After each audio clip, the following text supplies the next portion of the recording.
Halima Ibragimova. Xalq orasida Halimaxon nomi bilan tanilgan bu nomdor ayol o'zbek teatri va kinosi aktyori, yumor rollar ijrochisi va katta shou dasturlari ishtirokchisi edi. Uning ijrosidagi komediyali rollarni, yumor sahna ko'rinishlarini va teledasturlarni o'zbek xalqi katta qiziqish bilan kuzatishardi. Halimaxon Ibragimova 1979-yilda Toshkentda tug'ildi. Davlat san'at institutini aktyorlik mahorati mutaxassisligi bo'yicha o'qib tamomlaydi va o'zini butkul san'at olamiga qurbon qiladi. Ko'p yillar Mirzabek Xolmedov boshchiligidagi Mirzo teatrida faoliyat yuritadi. O'zining ilk mashhurligini aynan mana shu teatrda qo'lga kiritadi. Ko'plab yumoristik va dramatik rollarni ijro etadi. Shuningdek, bir necha hazilomuz qo'shiqlarni ham tomoshabinlar ixtiyoriga havola etadi. Muxlislar Halimaning Menga baribir, Anora, Tashlandiq, Janob hech kim kabi filmlardagi rollarini yaxshi eslashadi. Ma'lumotlarga qaraganda Halima Ibragimova oilali bo'lgan va 2 farzandni tarbiyalab voyaga yetkazayotgan edi. Ya'ni bir o'g'il va bir qizning onasi edi. U oilasini hamma narsadan ustun ko'rardi va oilasi uchun kerak bo'lsa jonini ham berishga tayyor edi. 2024-yil kuz oylaridan birida Halima kutilmaganda o'zining qattiq betob ekanini muxlislariga e'lon qiladi. Noyabr oyining oxirlariga kelib esa uning ahvoli ancha og'ir ekani oshkor qilinadi. 7-dekabrga kelib Halimaxon 45 yoshida bu yorug' olamni tark etadi. Bu bilan Halimaxonim muxlislarini, ayniqsa ortida qolgan 2 farzandini bo'zlatib ketdi. 2 norasida go'dak ona mehriga to'ymay yetim bo'lib qolishdi.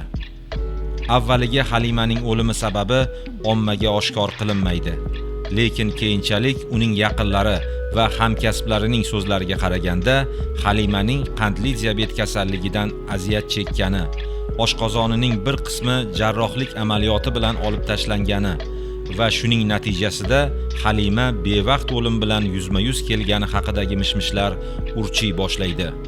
Halima o'zining iqtidori, energetik rollari, mehribon ayol ekani bilan muxlislar qalbida hali uzoq yashaydi.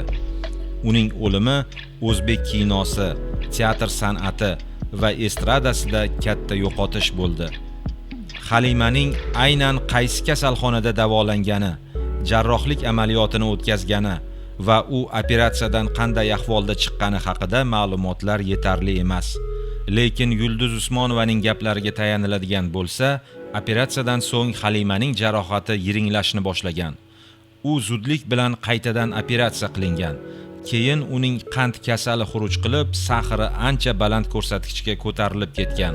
Natijada uning sog'lig'i bu sinovlar oldida chidash bera olmagan.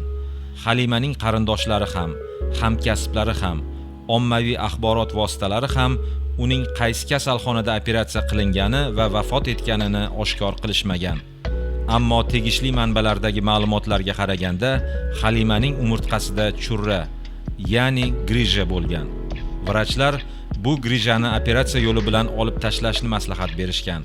Yoki bo'lmasa, Halima grijasini oldirishni istamasa, tana vaznini kamaytirishi lozim bo'lgan.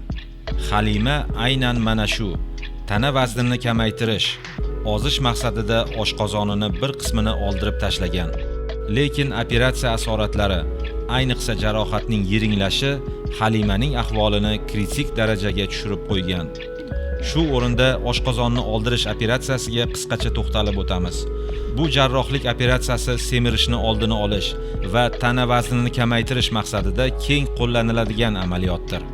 Operatsiya muvaffaqiyatli amalga oshirilsa, natijada odam ancha kam ovqat yeyishni boshlaydi, tez to'yadi, tana vazni qisqaradi va ko'pincha 2-tipdagi qandli diabet kasalligi yaxshilanib ketishi ham mumkin. Ammo operatsiya muvaffaqiyatsiz amalga oshirilsa, jarohatga bakteriya tushishi, yara qizarishi, og'rishi, yiringlashi va tana harorati keskin darajada oshib ketishi mumkin. Agar oshqozondagi tikilgan choklar ozuqani tashqariga chiqarib yuboradigan bo'lsa, bu eng og'ir oqibatlarni keltirib chiqarishi mumkin. Agar bemorda qandli diabet kasali mavjud bo'lsa, jarohat ancha sekin tuzaladi. Infeksiya tushishi xavfi ortadi. Immun tizimi zaiflashadi. Tiklanish jarayoni og'irlashadi. Biroq qandli diabet kasali bor degani oshqozonni operatsiya qildirish mumkin emas degani ham emas. Ko'plab sahri bor bemorlar ham bu kabi oshqozon oldirish amaliyotini muvaffaqiyatli o'tkazganlar. Halimaxonda aynan nimaning natijasida operatsiya muvaffaqiyatsiz o'tgani va o'limi nimaning natijasida sodir bo'lgani haqida aniq ma'lumotlar mavjud emas. Shuning uchun uning o'limi sirlari hanuzgacha yashirin bo'lib qolmoqda. Ammo shuni ham aytish kerakki, yiliga minglab bemorlar oshqozonni oldirish amaliyotini muvaffaqiyatli o'tkazib kelmoqdalar. Faqat operatsiyaga yaxshilab tayyorlanish, sahr darajasini nazorat qilish, shifokorlar ko'rsatmalariga operatsiyadan oldin ham, keyin ham qattiq rioya etilsa bas. Qolgani Allohning peshonaga yozgan taqdiri azaliga bog'liqdir. Ilohim o'tganlarimizning joylari jannatda bo'lsin.